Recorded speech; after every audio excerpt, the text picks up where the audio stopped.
सदगुरु सुखराम जी महाराज ने धन्य हो। सदगुरु स्वामी श्री कुशालदास जी महाराज ने धन्य हो।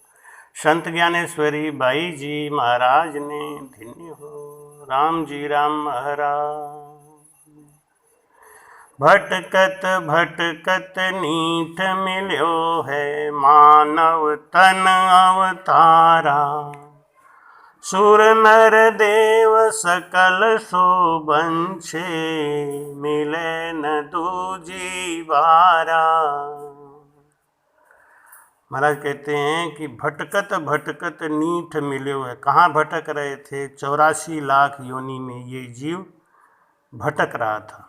9 लाख प्रकार का जल का जीव बना, 10 लाख प्रकार का पक्षी बना, 11 लाख प्रकार का कीड़ा मकोड़ा बना, 20 लाख प्रकार की वनस्पति बना, 30 लाख प्रकार का पशु बना, उसके बाद 4 लाख प्रकार की मानव योनि बनी, और उसमें भी सबसे ऊंचा तन ये नर तन हमको राम जी ने दिया।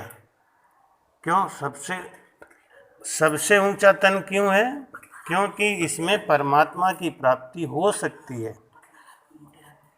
तन तो सबको दिया है, लेकिन ये जो तन मिला है नर तन, इसमें हम ज्ञान प्राप्त करके इसके भेद को समझ करके और हम आवागमन से मुक्त हो सकते हैं।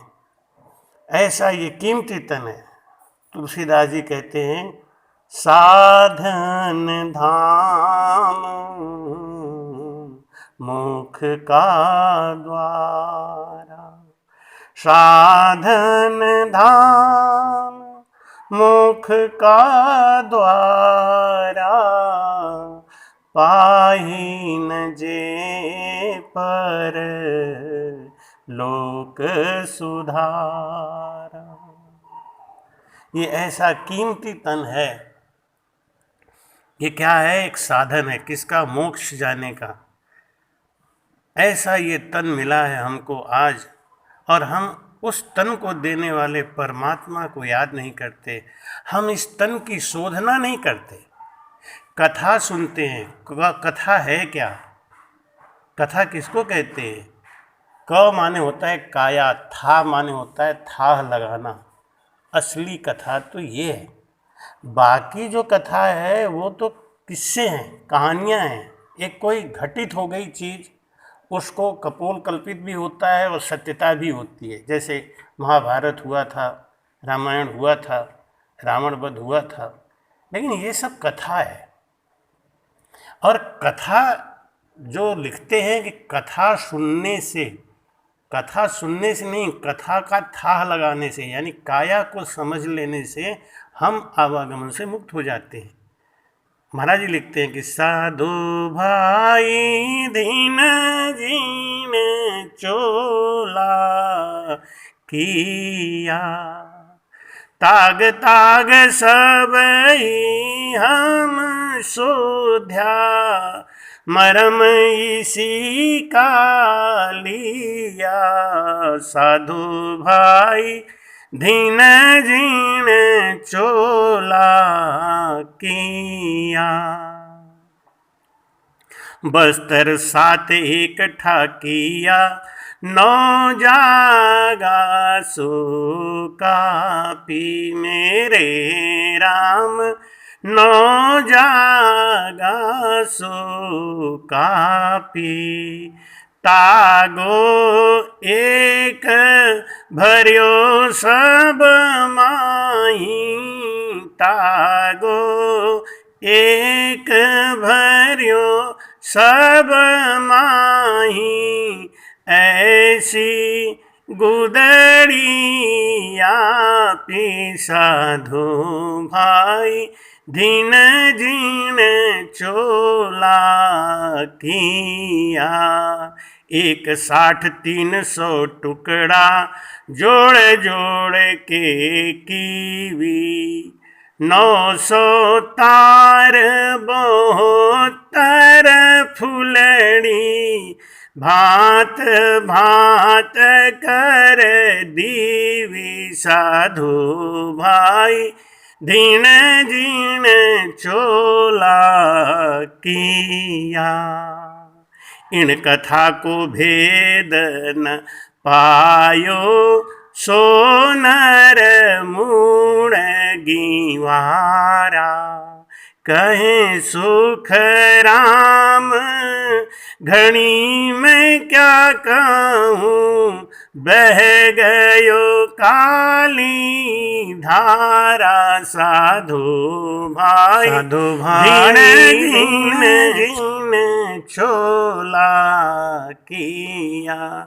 ताग ताग सब ही हम सोध्या, मरम इसी का लिया।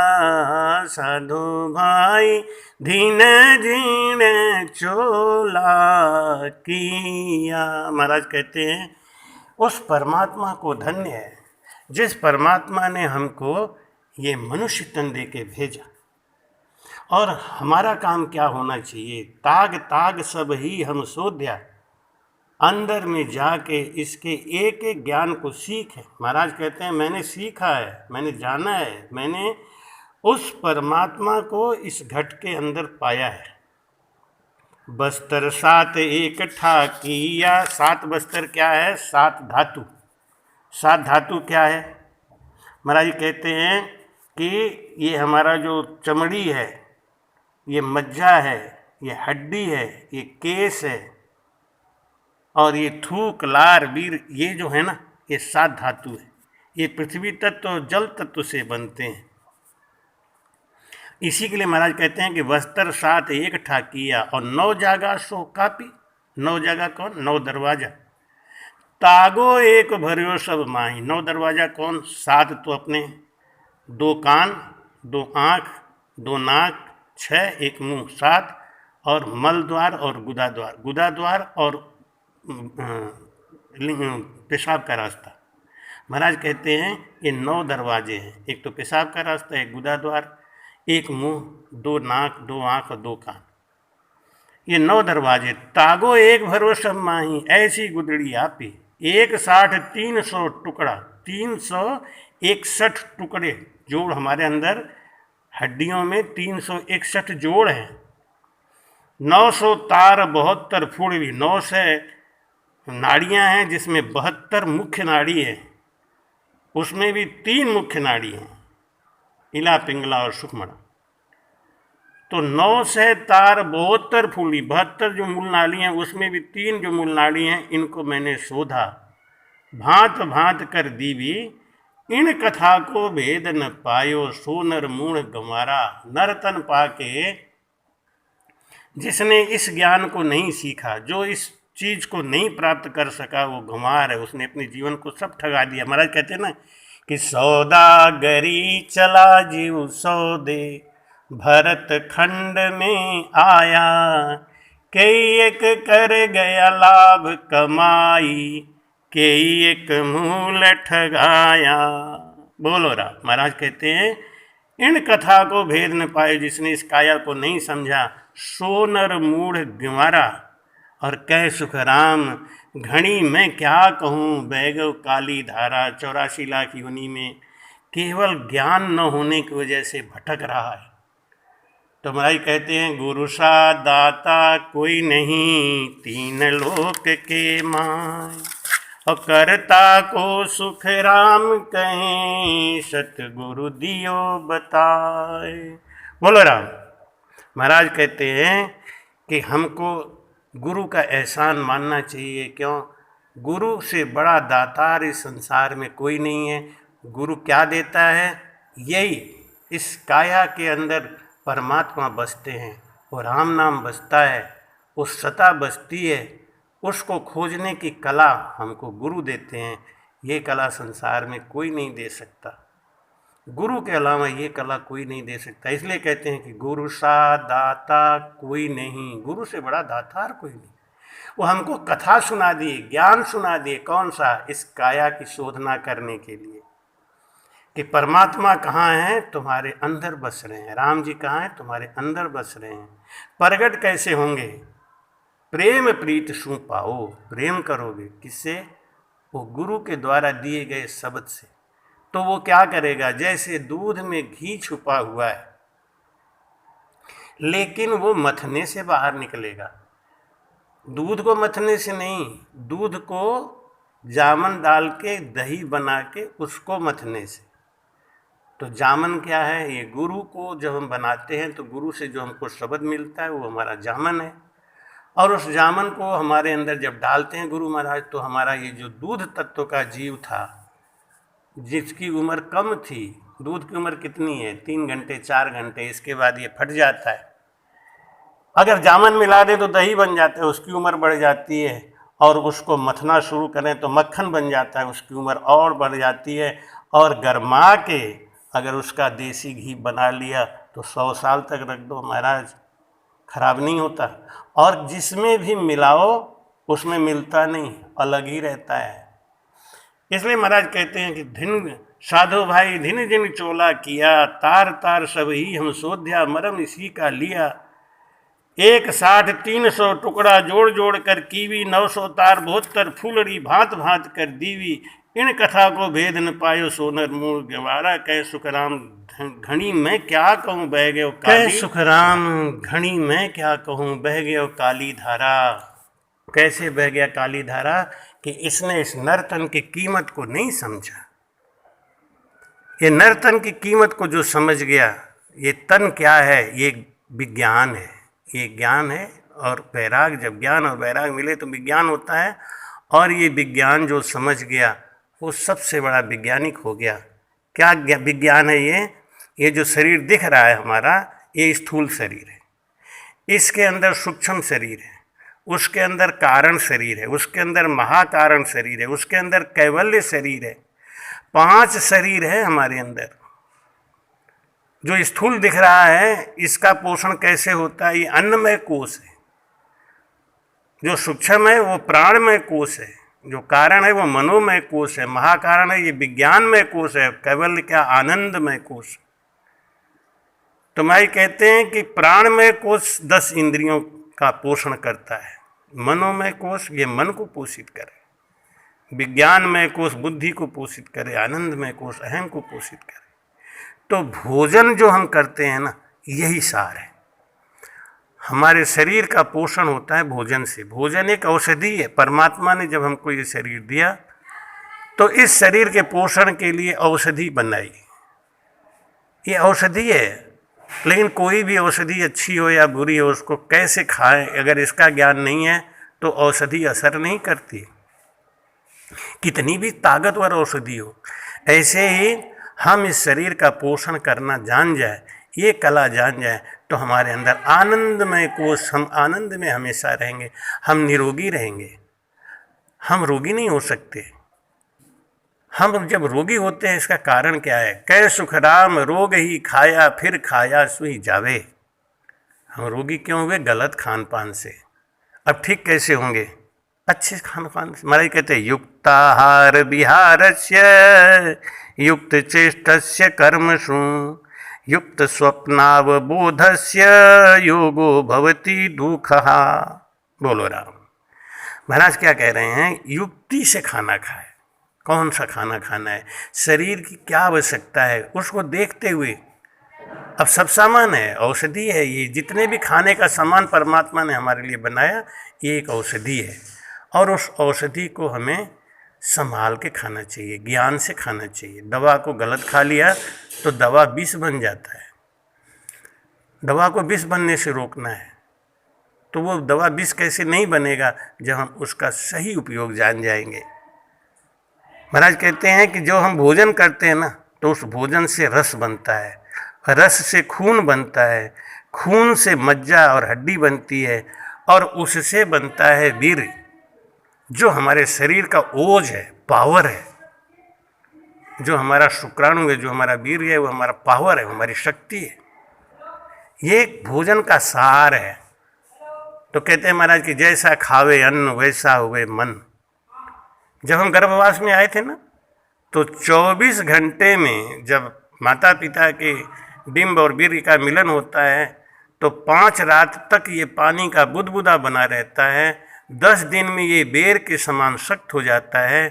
30 दिन में सिर का भाग बनना शुरू हो जाता है, 60 दिन में हाथ व पैर का निर्माण होता है, 90 दिन में नाखून और केश रोम बनते हैं, 120 दिन में जीव के अंदर चेतनता आ जाती है, 150 दिन में ये गतिमान होके घूमने लगता है, इसको भूख प्यास का अनुभव होने लगता है, 210 दिन में इसको ज्ञान हो जाता है पिछले कर्मों का, 240 दिन में ईश्वर से प्रार्थना करता है कि हे प्रभु मुझे बाहर निकालो, मैंने बहुत गलतियां करी हैं। गर्भवास में ये जीव कौल करता है, कहता है कि अहो प्रभु मानव तन दीजो भरत खंड के माही, केवल भगति करूं संत सेवा और करा कछु नाही।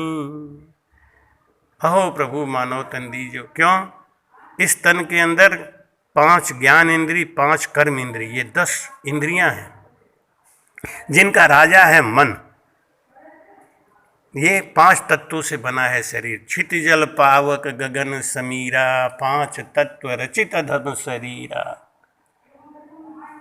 ये अन्नमय कोश जो हम ग्रहण करते हैं ना, तो अन्न जब हम खाते हैं तो इससे मल बनता है। इसका जो बेकार चीज होता है ना, वो मल बनता है। हम जो 5 तत्व का अन्न ग्रहण करते हैं, इसका जो सार होता है, रस बनता है, वो तो शरीर ग्रहण कर लेता है, बाकी को छोड़ देता है और वो मल बनता है। हमारे शरीर में आज का जो भोजन किया हुआ है, 18 घंटे के बाद मल द्वारा वो बाहर निकलता है। 18 घंटे तक वो मेरे शरीर में भ्रमण करता है और जैसा हमने अन्न खाया है वैसा ही रस बनेगा और उसका वैसा ही खून बनेगा, वैसा ही हमारा DNA होता है, वैसे हमारा गुण स्वभाव होता है और वही असर बच्चे पे जाता है। माँ कहते हैं कि तेरी आ जाए करे पर शादी, तो बालक माई अघाणो। जब गर्भवती स्त्री भोजन करती है ना, तो उसके भोजन का रस बनता है, उसके भोजन का खून बनता है और वही खून गर्भ में स्थित बालक को मिलता है खाने को। उसी से उसका पोषण होता है, उसी से उसका गुण बनता है, उसी से उसका स्वभाव बनता है। और वैसे ही लोग कहते हैं ना, जाति पाति पूछे नहीं कोई, हरि को भजे सो हरि को होई। बिल्कुल सही है। लेकिन जो अन्न ग्रहण किया जाता है, जैसे परिवेश में हम रहते हैं, जो हमारा DNA है वो हमारे बाप से मिला है, तो हमारे बाप का जो खान पान और भोजन रहन सहन रहा है वो हमारे अंदर आएगा, उसी का गुण हमारे अंदर आएगा। इसीलिए वीर का बेटा वीर पैदा होता है, कपटी का बेटा कपटी पैदा होता है। लोग कहते हैं कि बांस के पीछे तो बांस ही पैदा होता है। क्यों? इसीलिए क्योंकि उसका जो वीर बना, उसके भोजन से बना। उसका भोजन कैसा था, उसने क्या भोजन किया। माँ हमारी जब भोजन करती है तो उसका जो रस बनता है, रस से खून बनता है, वो खून बच्चे को मिलता है। इसलिए गर्भवती माताओं को, बहनों को सोचना चाहिए कि वो कैसा आहार करें। युक्ताहार विहारस्य युक्त चेष्टस्य कर्मसु। मांसाहार नहीं करना चाहिए, गलत खान पान नहीं करना चाहिए, नशा नहीं करना चाहिए। इन सब का मेरे खून पे असर पड़ता है और आने वाले हमारे बच्चों पे पड़ता है, संस्कार पे पड़ता है। इसीलिए मैं अक्सर आपको बोलता रहता हूँ, मेरी वीडियोज़ में आते रहते हैं, वर्ण संकर औलाद ये नष्ट कर देता है पूरी सृष्टि को। वर्ण संकर कौन होता है? जब विजातीय शादी होती है, कन्या किसी और जाति की और बच्चा किसी और जाति का, उनसे जो पुत्र पैदा होता है वो विजातीय कहलाता है। उससे तो पितर भी खुश नहीं रहते, देवता भी खुश नहीं रहते। इसलिए खान पान पे और सगाई संबंधों पे बहुत ध्यान देना चाहिए। आज हमारे विनाश का कुछ न कुछ कारण ये भी है। महाराज कहते हैं मांसाहार करने से क्या होता है। मांसाहार के लिए हमारा ये शरीर बना ही नहीं है। मांसाहार किसको करना चाहिए? जो जीभ से चाट के पानी पीते हैं। और जीभ से चाट के पानी कौन पीता है? कुत्ता, बिल्ली, शेर। इनको मांस खाने के लिए भगवान ने बनाया है। महाराज जी कहते हैं कि तेरे किया कुछ होवत नाही, सोच करे क्या जीव अज्ञानी। कीड़ी को कर्ण दिए मन कुंजर, देह के संग जो चिट्ठी लिखानी। बोलो राम। महाराज क्या कहते हैं कि तेरे किया कुछ होवत नहीं, सोच करे क्या जीव अज्ञानी। कीड़ी को कण, एक चींटी होती है ना, कण भर खाती है, परमात्मा उसका भी इंतजाम करते हैं, और कैसा खाती है उसका इंतजाम करते हैं। शेर कैसा खाता है उसका इंतजाम करते हैं। आदमी कैसा खाता है उसका इंतजाम किया है परमात्मा ने। इसलिए हमको मांसाहार नहीं करना चाहिए। परमात्मा ने दिया है हमको, खूब दिया है, वो खाओ ना। और नहीं खाना है तो मत खाओ, भूखे रह लो, शुद्धता रहेगी शरीर में। लेकिन मांसाहार करने से क्या है, शेर के, बिल्ली के, कुत्ते के मुंह में तेजाब बनता है और हमारे मुंह में क्षार बनता है। उनको खाते ही खाना पचना शुरू हो जाता है, हमारा खाना पचना शुरू नहीं हो सकता। उसके लिए क्या करते हैं लोग, फिर शराब पीते हैं, तेजाब डालते हैं अलग से।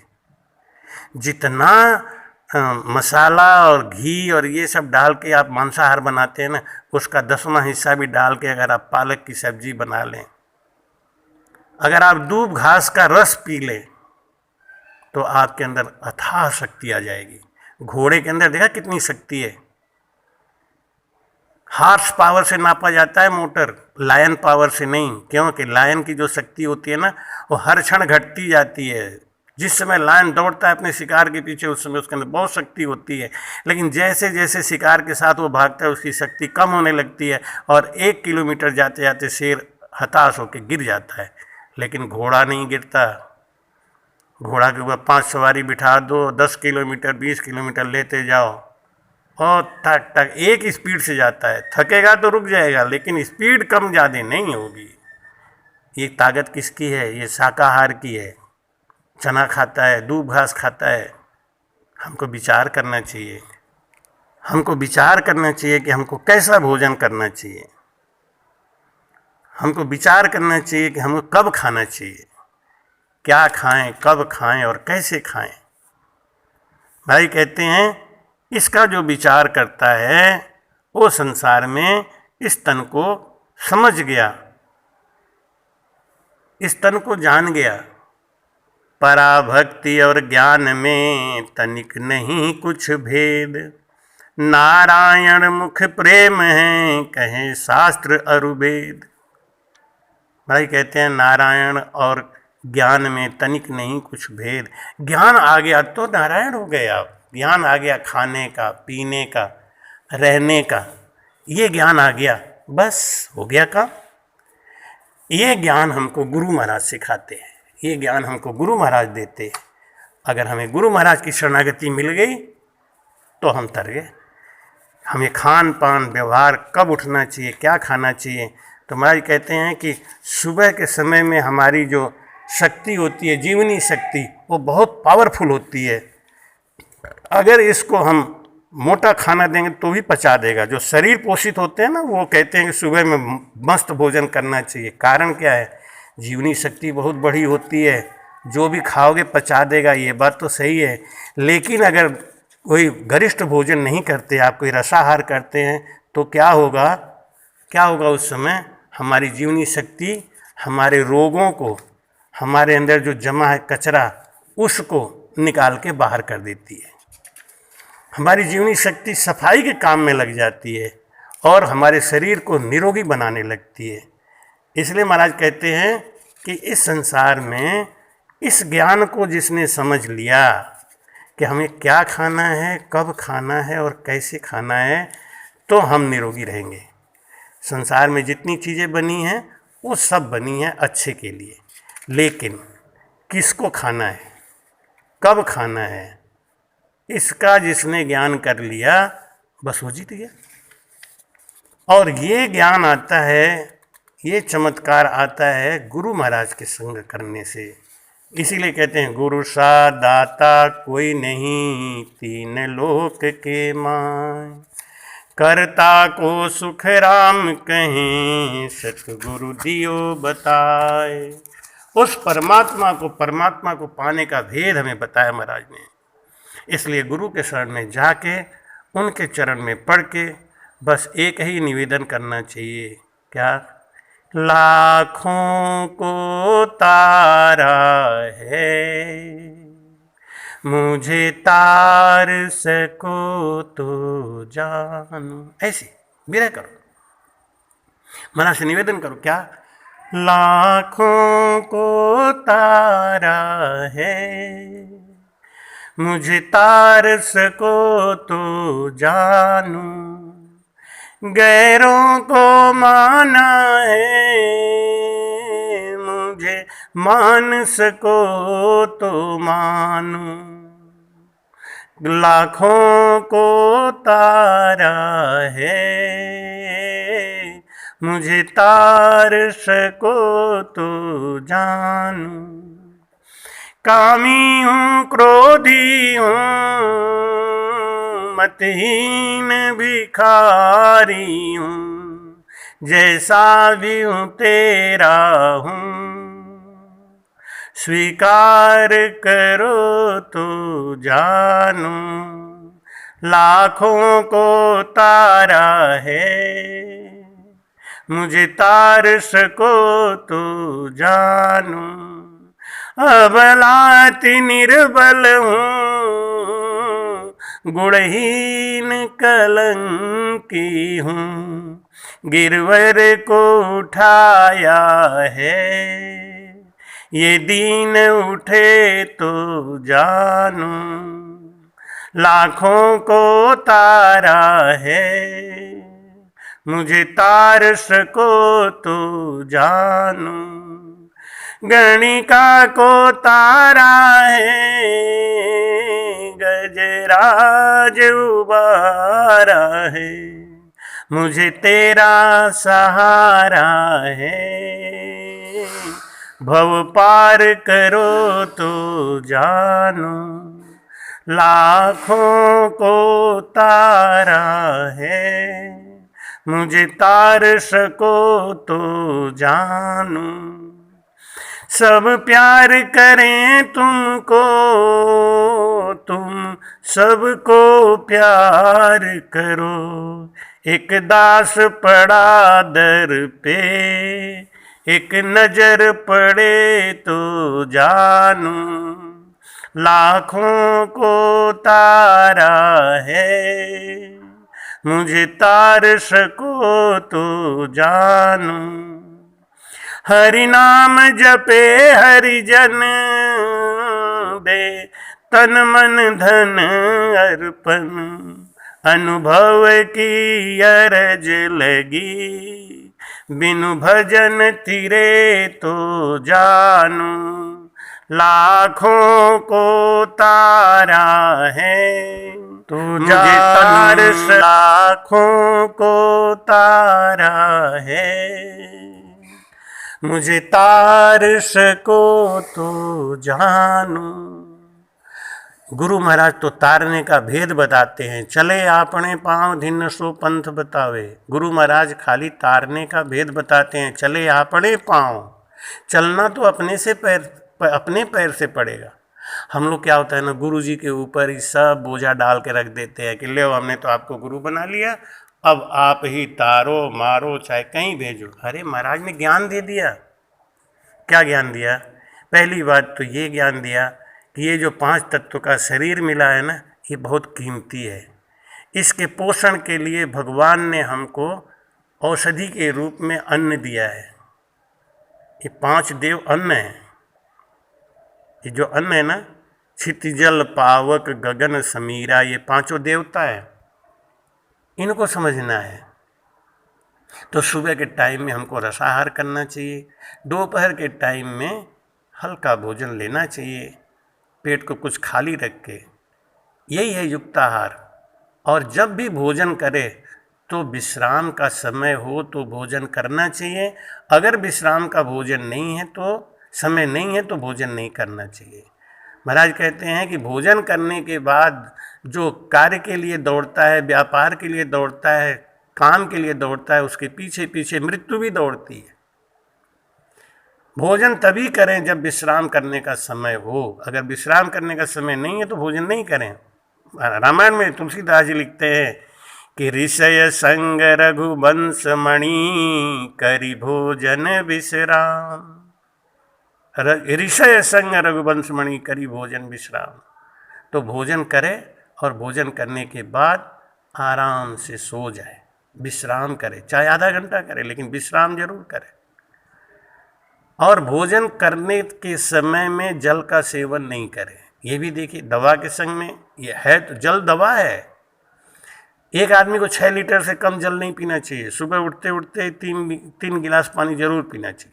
दिन भर में 6 लीटर पानी पीना शुरू करें, आपके शरीर से रोग निकल जाएगा, पक्का है।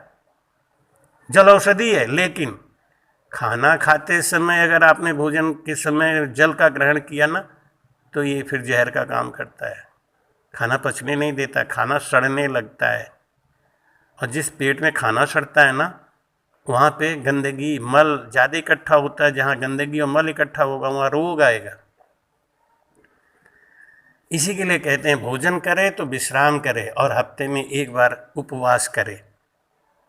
उपवास जब करें तो रसाहार का, जल आहार का करें। महाराज जी समझाते हैं कि जिसने इस तन की कीमत को समझ लिया, महाराज जी कहते हैं कि बस्तर 7 इकट्ठा किया, 9 जागा सो कापी, तागो एक भरियो सब माही, ऐसी गुदड़ी आपी, साधु भाई दिन जिन चोला किया। महाराज कहते हैं कि साधना करने की इच्छा है, परमात्मा को पाने की इच्छा है, इस तन की शोधना करने की इच्छा है, तो सबसे बड़ा सुख है निरोगी काया। और निरोगी काया कैसे रहती है? महाराज कहते हैं युक्त आहार विहार से। युक्ति से खाना खाओ, युक्ति से नींद लो, युक्ति से उठो, युक्ति से टहलो, हर काम को विज्ञान की दृष्टि से देखो, फिर आपके जीवन में कभी रोग नहीं आएगा। पहला सुख निरोगी काया, दूसरा सुख घर में माया, तीसरा सुख सुलक्षणी नारी, और चौथा सुख पुत्र आज्ञाकारी। जिनके जीवन में ये 4 सुख आ गया और जिसने भजन करके उस परमात्मा तत्व को पा लिया, उसने अपने जीवन को बना लिया। उसी का जीवन धन्य है, उसी का जीवन इस संसार में। महाराज कहते हैं कि सौदागरी जो करने आया था, उसने अपनी सौदागरी कर ली, उसको बहुत बहुत धन्य है।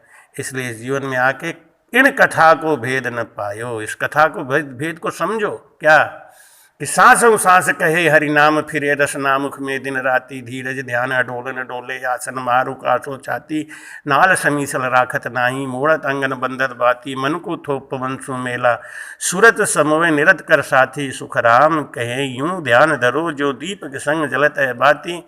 अपना भोजन प्रसाद लिया और बैठ गए। सांसों सांस कहे हरि नाम, दोनों सांस में। एक सांस में जो भजन होता है वो क्या है? वो पूरब का मार्ग है, वो हद और बेहद की भक्ति है। और सांसों सांस जो है वो आनंद पद की भक्ति है, आवागमन से मुक्त कराने की भक्ति है। इसलिए गुरु महाराज से ज्ञान लेके सांसों सांस भजन करते हुए इस जीवन को धन्य करें। इसी आशा के साथ आप सबको राम राम, खूब आशीर्वाद। राम महाराज।